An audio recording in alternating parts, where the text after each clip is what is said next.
Vous habitez en Occident, il se pourrait que vous soyez un Grec sans même le savoir.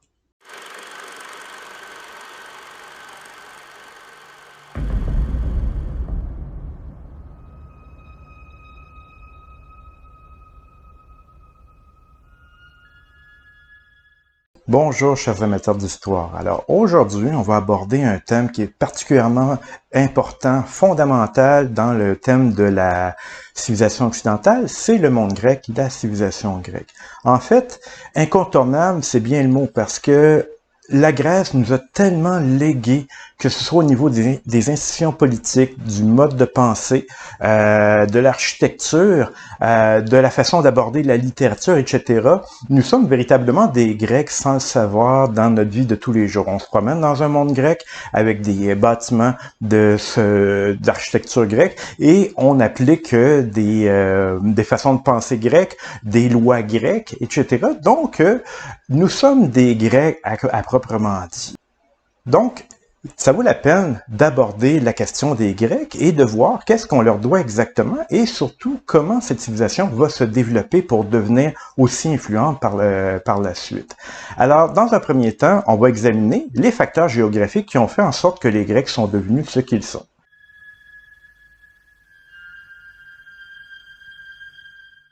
En effet, la civilisation grecque est indissociable de sa géographie. Souvent, la géographie a une influence considérable dans le devenir d'un peuple ou d'une civilisation. Et les Grecs n'y font pas exception. Qu'est-ce qui va se passer? En fait, c'est que lorsqu'on examine attentivement une carte du monde grec, et quand je parle du monde grec, je parle pas seulement de la Grèce propre, mais toutes les îles de la mer Égée et même les côtes de la Turquie actuelle, qu'on appelait l'Ionie à l'époque, ou l'Asie mineure. Alors, dans cette région-là, on trouve une multitude d'îles et surtout, on constate l'omniprésence de la mer. Alors, effectivement, il n'y a pas un point en Grèce qui est situé à plus de 95 km de la mer. Alors, l'effet que ça aura sur la civilisation grecque, c'est qu'évidemment, étant donné que l'élément liquide est si omniprésent, le peuple grec va devenir rapidement un peuple de marins. Mais il y a aussi l'aspect terrestre, dans la mesure où est-ce que, quand on regarde précisément la Grèce, on voit que c'est un paysage montagneux. Les montagnes sont présentes partout. Et de ce fait, ça va avoir une influence sur le mode de vie des gens. D'abord, au niveau de l'agriculture, on s'en doute, il n'est pas aisé de faire de l'agriculture et de la culture dans des territoires montagneux. De ce fait, les terres cultivables en Grèce sont relativement rares si on compare avec la Mésopotamie ou avec l'Égypte. C'est déjà un premier point. Autre chose également, c'est que les différents peuples de la Grèce sont séparés physiquement entre eux par les montagnes.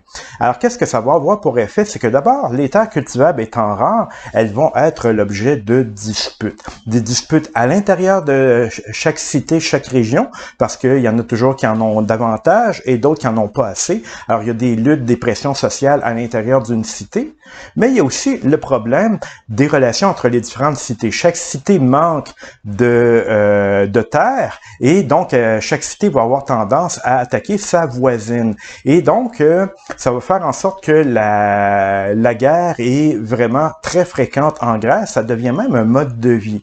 De ce fait, les Grecs vont devenir un peuple de guerriers. Et ils vont devenir très habiles à ça parce qu'ils font la guerre presque chaque année. Et l'autre effet aussi, c'est que ça amène beaucoup de tensions entre les cités, beaucoup de tensions sociales, alors à l'intérieur des cités.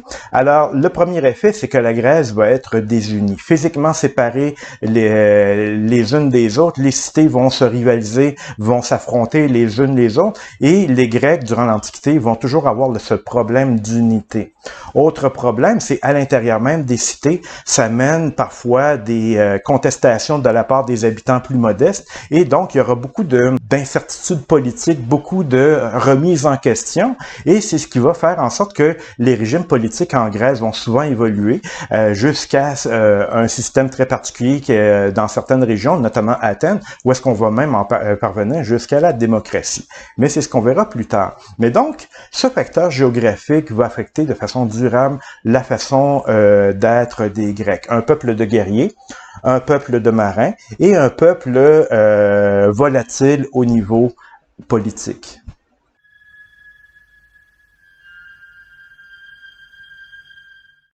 Première chose à constater dans le monde grec et dans l'histoire grecque ancienne, c'est qu'il y a vraiment plusieurs époques qui ont chacune leur particularité. Et la première époque d'importance dans la civilisation grecque, c'est la période minoenne, ou si vous préférez, la période crétoise, qui va de 2700 avant Jésus-Christ à peu près jusqu'à 1450 avant Jésus-Christ. Alors cette civilisation qui se développe en premier lieu sur le territoire grec va se concentrer sur l'île de Crète qui est au sud de la mer Égée.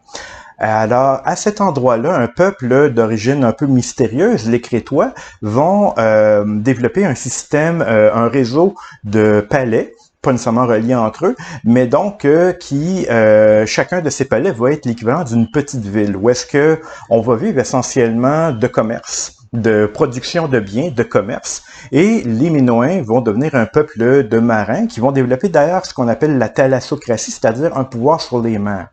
De ce fait, c'était un peuple qui était pas très guerrier, contrairement aux Grecs qui vont suivre, dans la mesure où est-ce qu'ils sont à l'abri sur leur île, ils contrôlent les mers. Alors, on a retrouvé très peu de traces d'armes, d'armements, d'épisodes guerriers dans leurs fresques, dans leurs représentations figurées. Et ce peuple-là, assez original, va vivre pendant un certain temps, donc pendant plusieurs siècles, et vivre une civilisation brillante, dont on retrouve des traces de nos jours. Et l'originalité aussi de cette civilisation-là, outre ses productions manufacturières artisanales, ce peuple-là va développer un système d'écriture original sous deux formes, le linéaire A et le linéaire B. Le linéaire B, c'est celui qui va être le plus développé.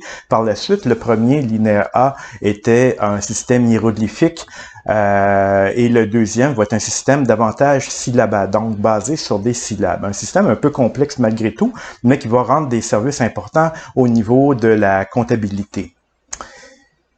Malheureusement, cette civilisation brillante va éventuellement s'éteindre vers 1450. Qu'est-ce qui s'est passé au juste? On ne peut que spéculer là-dessus.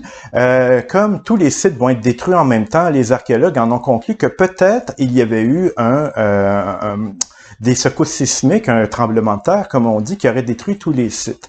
Mais comme ces sites-là se sont pas bien reconstruits par la suite, on peut présumer qu'il y a eu aussi une invasion. Alors, il est probable qu'un peuple voisin, peut-être les Mycéniens dont on va parler tout à l'heure, a profité de la faiblesse temporaire des Minoens pour les envahir et éventuellement donc détruire leur civilisation.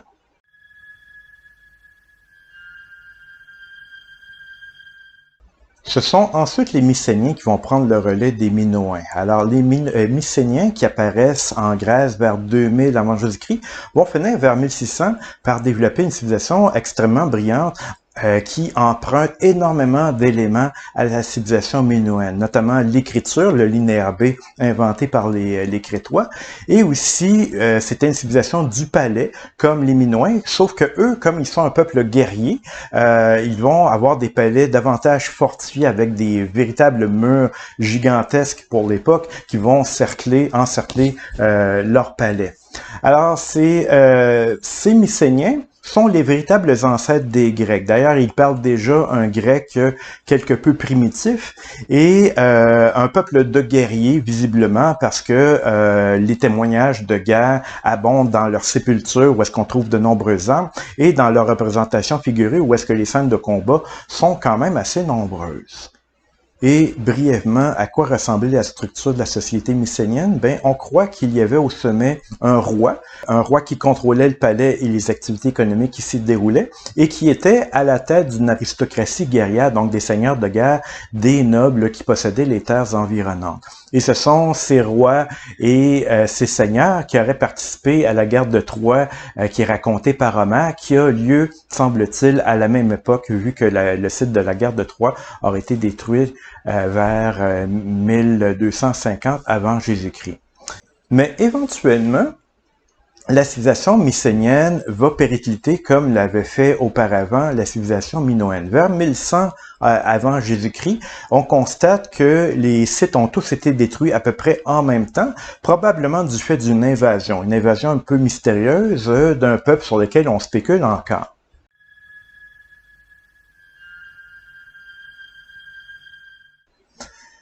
Alors, qu'est-ce qui va arriver suite à la destruction du monde mycénien? Ben, on va entrer dans une période qu'on appelle le Moyen Âge grec ou les siècles obscurs. Cette période est assez longue malgré tout, donc elle va aller de 1100 à 750 avant Jésus-Christ. C'est une période dont on ne sait pas grand-chose parce que l'écriture va disparaître à cette époque-là. En effet, les palais sont détruits, l'administration qui accompagne les palais est détruite également, et de ce fait, l'écriture cesse de devenir utile et sa connaissance se perd. Le linéaire B disparaît à cette époque-là.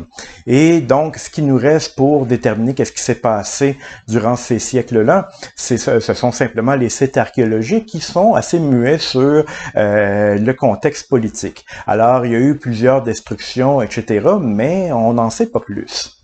Ce qu'on sait, cependant, c'est que vers le milieu du 8e siècle avant Jésus-Christ, donc vers 750, eh bien, la Grèce renaît, et c'est là que commence la fameuse période archaïque.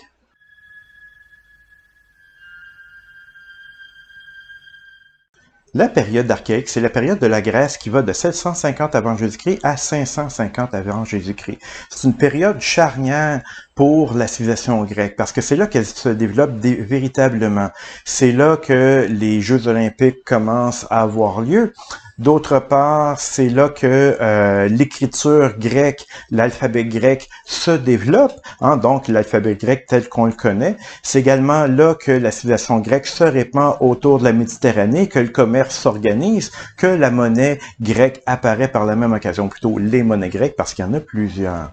Donc, vers 750 avant Jésus-Christ, on constate un changement au niveau archéologique. C'est que le nombre de sites augmente, ce qui nous indique que la population grecque a augmenté à cette époque-là. Mais ça pose un problème parce que, comme on l'a vu, c'est un territoire plutôt montagneux que la Grèce et de ce fait, on manque de terres fertiles à l'époque. Et à cause de ça, beaucoup de populations grecques qui commencent à manquer de nourriture vont commencer à émigrer dans d'autres régions de la Méditerranée. Alors, c'est ce qu'on appelle la période de la colonisation grecque. Certains Grecs vont émigrer jusque en Italie du Sud, d'autres vont aller en Sicile, d'autres vont se retrouver au sud de la Gaule. On retrouve également des populations grecques au nord de l'Afrique, un peu à l'ouest de l'Égypte. Et évidemment, beaucoup de populations grecques vont s'établir autour de la mer Noire, d'autres vont s'établir au bord de la mer, dans le coin de la Turquie. Alors donc, c'est la période de la colonisation grecque. Ainsi, c'est de cette manière que la civilisation grecque va se répandre partout en Méditerranée. Alors effectivement, la Grèce, qui est un petit pays qui n'a pas beaucoup de ressources naturelles, qui n'est pas très riche, va pourtant devenir un peuple extrêmement influent dont la culture va s'imposer un peu partout. Pourquoi? Parce que les Grecs sont présents partout, justement. Alors, la langue grecque va devenir la langue principale de la Méditerranée à cause de ça, jusqu'à temps que les Latins les remplacent dans la Méditerranée occidentale. Et évidemment, ces populations grecques qui s'établissent ailleurs qu'en Grèce vont garder des contacts avec leur mère patrie. D'abord des contacts économiques, mais aussi des contacts religieux, des contacts culturels. Et de ce fait, le commerce va devenir de plus en plus important en Méditerranée, le commerce grec. Et tout ça va avoir des effets importants sur la civilisation. D'une part, sur la société grecque, parce que auparavant, les principaux riches, les personnes influentes dans le monde grec, c'était les seigneurs, ceux qui possédaient des terres. Mais là, il y a une nouvelle sorte de riche qui va faire son apparition dans les villes grecques, c'est le marchand et l'artisan également, qui s'enrichissent du fruit de leur travail, de leur négoce et tout ça.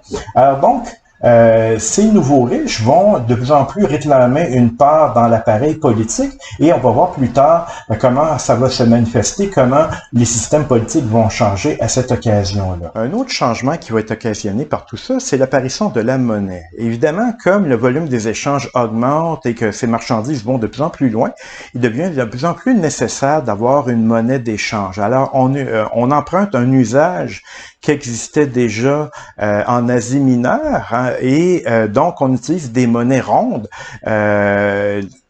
comme la drachme d'Athènes, entre autres, qui est une des monnaies les plus connues du monde grec. Et donc, grâce à ces monnaies d'argent et parfois d'or, on va commencer à pouvoir faire des échanges plus efficaces entre les différentes régions. Une autre innovation majeure, celle-là qui voit le jour durant la période archaïque, c'est l'apparition de l'alphabet grec. Alors, on avait vu que durant la période des siècles obscurs, l'écriture, le secret de l'écriture s'était perdu, mais il revient. Comme par hasard, au moment où le commerce renaît, c'est pas un hasard parce que l'écriture, on l'avait vu pour les Mésopotamiens, sert considérablement pour la comptabilité. Alors donc, on retrouve un usage de l'écriture et c'est là que l'alphabet grec va apparaître. Cet alphabet grec, qui est celui qu'on connaît de nos jours, va être directement inspiré d'un alphabet déjà inventé par un peuple voisin des Grecs, les Phéniciens. Les Phéniciens étaient eux aussi un peuple de marchands et ils vont élaborer un système original basé sur des consonnes et basé sur les sons. Et les Grecs vont s'en inspirer pour créer leur propre alphabet. Et l'alphabet grec s'établit donc au milieu du 8e siècle et va avoir un impact considérable pour la suite des choses. Pourquoi? D'abord parce que cet alphabet est absolument génial. D'une part, les Grecs vont perfectionner l'alphabet des Phéniciens et alors que les Phéniciens n'avaient que des consonnes, ils vont rajouter des voyelles, ce qui va rendre la lecture beaucoup plus aisée. D'autre part, ce système qui est basé sur des sons va être beaucoup plus facile à utiliser que le système du linéaire B des anciens minoens ou l'alphabet ou plutôt l'écriture hiéroglyphique des Égyptiens ou l'écriture cuneiforme des Mésopotamiens. Les avantages de l'alphabet grec sont très importants. D'une part, l'alphabet grec ne comprend que 24 lettres, ce qui le rend beaucoup plus facile à apprendre. En plus, il comprend des voyelles, contrairement à l'alphabet phénicien. Donc, il y aura beaucoup plus de gens chez les Grecs qui vont être capables d'apprendre à lire et à écrire. Et l'avantage est considérable dans la mesure où est-ce que dans les civilisations égyptiennes ou mésopotamiennes, les gens qui savaient lire et écrire étaient une infime minorité. Ça ne sera pas le cas chez les Grecs où est-ce qu'il y aura beaucoup plus de gens qui vont savoir lire et écrire. Ce qui va, à ce moment-là, faciliter le partage des connaissances et ça va augmenter donc le nombre de personnes lettrées au sein de la société grecque et par la même occasion, multiplier le nombre d'idées, le nombre d'échanges intellectuels, etc., et qui va projeter la civilisation grecque vers l'avant. Alors, j'incline à croire que ce qui fait que les Grecs ont été une civilisation si originale en son temps, c'est que l'alphabet a pu démocratiser la connaissance chez ce peuple-là et multiplier le nombre de cerveaux qui pouvaient participer à l'avancement des connaissances.